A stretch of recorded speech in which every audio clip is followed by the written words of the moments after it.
morning to all children and the ladies and gentlemen. Actually, I'm very fond of children. So for me, I can see only children most of the time. This is probably the first time I'm addressing you in Trivandrum because I have not come here for a book session any time. Now, today's topic is lights of the future. I always consider children are lights of the future. You know, when you come to know you are old, not because your hair becomes gray, not because you become slow in your work. There are two ways to know when you are old. One, you talk more of the past. In my time, when you start talking, that means you are becoming old. Second thing, the day you stop learning. The day you stop learning, you become old. So I want to tell, to be young, to be enthusiastic in life, is always you should have love for learning. Children, you play an important role in a country's canvas. You are not aware, you are the torch bearers of tomorrow.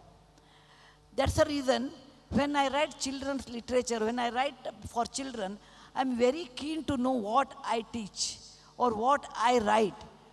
Adult writing is much easy, but children writing takes lot of your time and your words you have to count. For example, if you use a wrong word, it gets etched in your mind. Your mind is like a wet wall, wet wall. And what I write or any writers, authors write, it's like taking a glass piece and writing on the wall. After some time, the wall will be dry and the design what you have done remains there. That's one of the most important responsibility is teaching or writing for children. Olden days, grandparents used to stay with grandchildren and they had a wealth of experience, good, bad, happy, sorrow experiences. And with that, they will tell some advice to children, give some advice to children so that it may help them in real life. Today, the economic situation has changed. So the family structure is fractured in a way. So it happens that husband, wife and two children or one child makes a family. That's the reason that children miss their grandparents and grandparents also miss their grandchildren. The pattern of life has changed.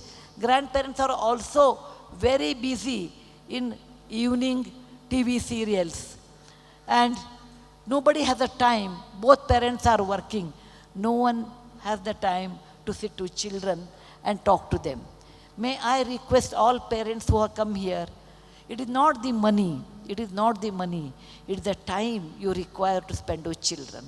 Understand their pressures. Understand their aim and highly competitive world, what they should do. And you should always tell them, I am with you, don't worry.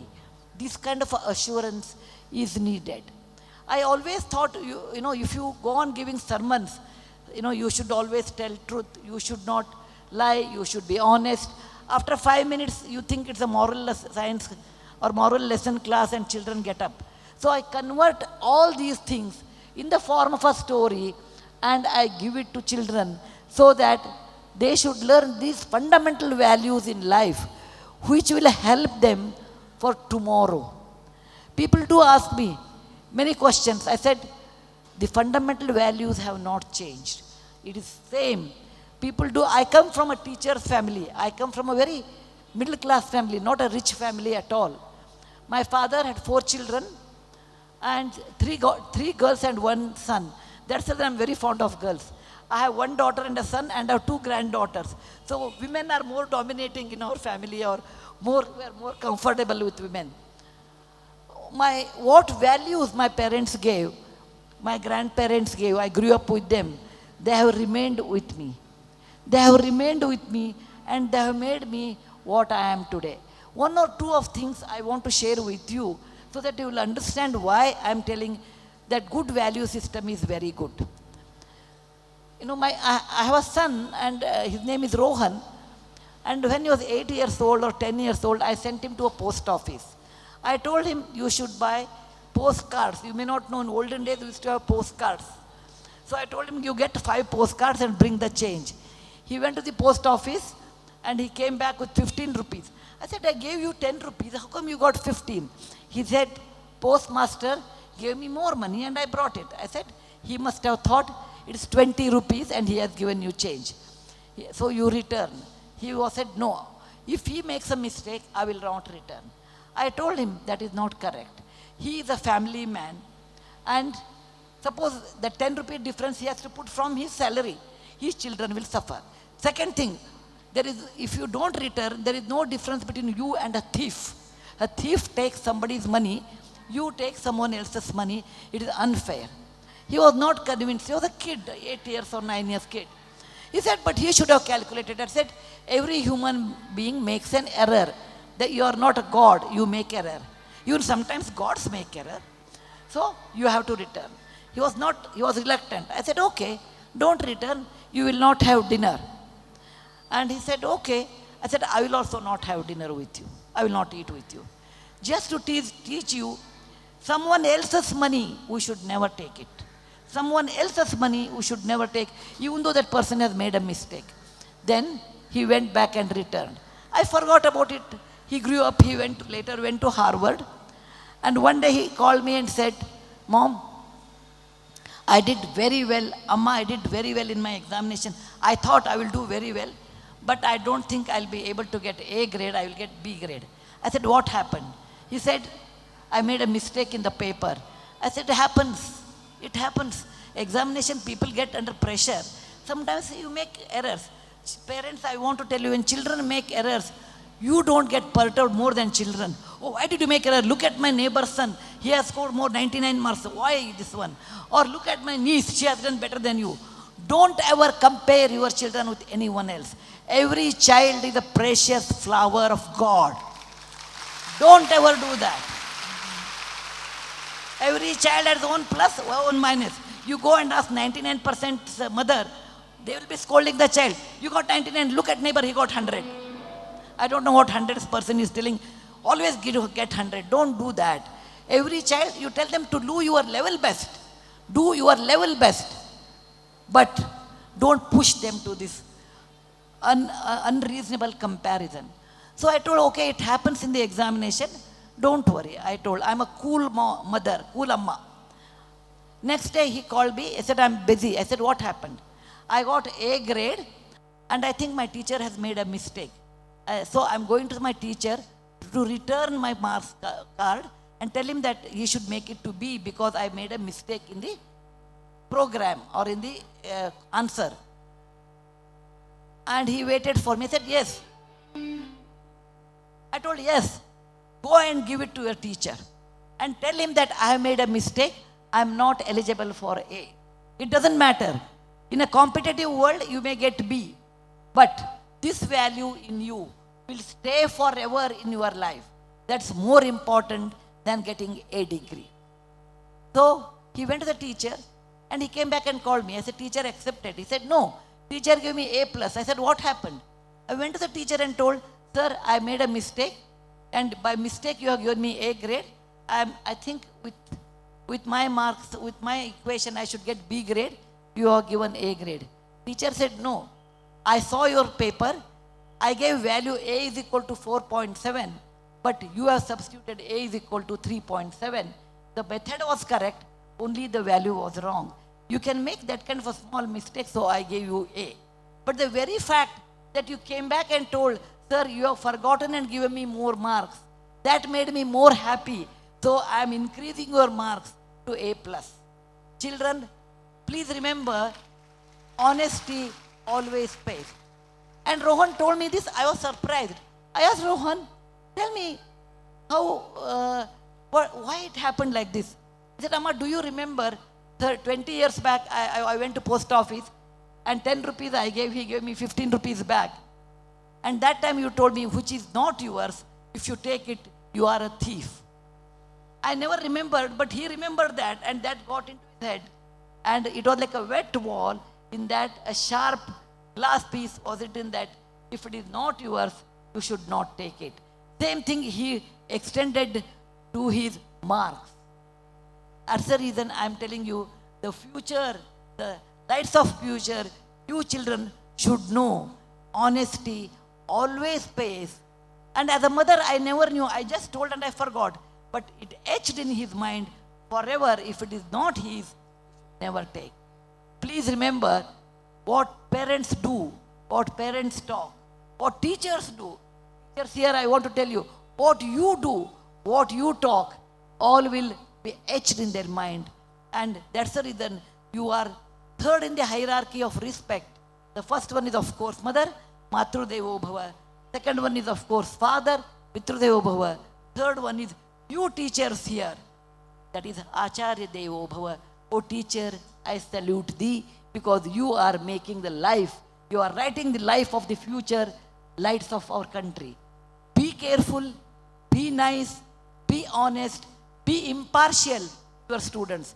I used to teach computer science. I'm a teacher. I will call my students and I will put chairs. I said, please sit down first. I respect you as a human being. It is not that I will sit and you will stand. You have to all sit. And in case they are late, attendance shortage, then I will scold them properly. But first make them, treat them equal. Treat them like, I'm a teacher, I have more power. No, they are equally respected. And this is what I wanted to tell next generation. There are many things you should learn when you are young. Second thing I want to tell, parents also here, you should make sweets only 4 times in a year. That's all. Don't make sweets every day. Children will lose the joy of eating sweets. It is not connected to sweets or even gifts. Don't buy gifts too many times in a year. Buy birthday, Onam, Vishu, and one extra, whatever you want. Don't buy more than that. Children should look forward in life. Children should look forward for achievements, for joy, for learning. You make that. Today, there is unlimited supply because children will think parents means a bank of unlimited money. Both parents are working. You don't want to hurt child. Child wants a cycle, you bring a scooter. The child wants scooter, you bring the car. The child wants smartphone, you bring iPhone. The child wants a watch, you want Apple Watch. Don't ever do that.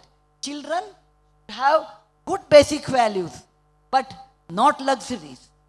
Luxuries should not be pampered on them. Children, I will tell you also, don't get into that buying more gives more happiness. That is really not true. You should aim particularly when you are children, number one, good studies, not good rank, good studies. Rank is a function of time, function of the examination, function of the pressure, we do not know. Good studies and regular studies. Number two, you should know how to play game outside, not computer game. I recommend all children, you should use computer after certain age, only for certain functions. But physical games are must for you. Preferably you play a game with many people involved in a game, like a cricket is one of them. There are many games where many people are involved. In Infosys, when we used to interview people, I always told people who play cricket are preferred because they know you have to play in a group. If somebody makes a mistake, everybody will pay a prize. If you want to win, everybody should play well. Similarly, in a company when you are working, if you want to come up in a company, then you all should work in a team very well. Team working is reduced nowadays because there is no team. At home, there is no team. In school, there is unhealthy competition. Somebody is getting a first rank, don't study with him, he will know yours. Somebody is getting a first rank, he will not share his notes with somebody because you may get a first rank. It is an unhealthy competition. Rank, who remembers what rank you had after 10 years? But if you don't have good habits, people remember. To be successful in life, you require group adjustment and working, hard working, and unnecessary expenditure. You should never do that. Unnecessary you should not do. Children, you never know what difficulties you come across in life. Luxury is also always enchanting, but it is never permanent. It is always, fine to have luxuries, but it is never permanent. So I want to request in this session, children must learn many basic things. They should know to respect their school, their teachers, and look forward for small joys in life, like making sweets at home. You have to wait for that. Not you'll get half a kg balusha somewhere, 1 kg laddu somewhere. No. You should look forward for a festival. You should look forward for a gift. You should look forward for something which is nice. But you should buy more books. Not that 4 books in a year, no. Buy more books because there are many ways where you can get knowledge. One is through your teacher. Second one is through your classmates you talk. And the major source of information or knowledge is nothing other than a book. There are varieties of books, and Kerala is one of the states I have seen with a high literacy rate and high reading. I was in Calicut last month, and I saw there Malayalam, English translation Malayalam, German translation Malayalam, Spanish translation Malayalam, Turkish language Malayalam, Japanese language in Malayalam. You have wealth of knowledge, and you have to make use of that knowledge. Please read a lot. Reading gives you enormous breadth and width.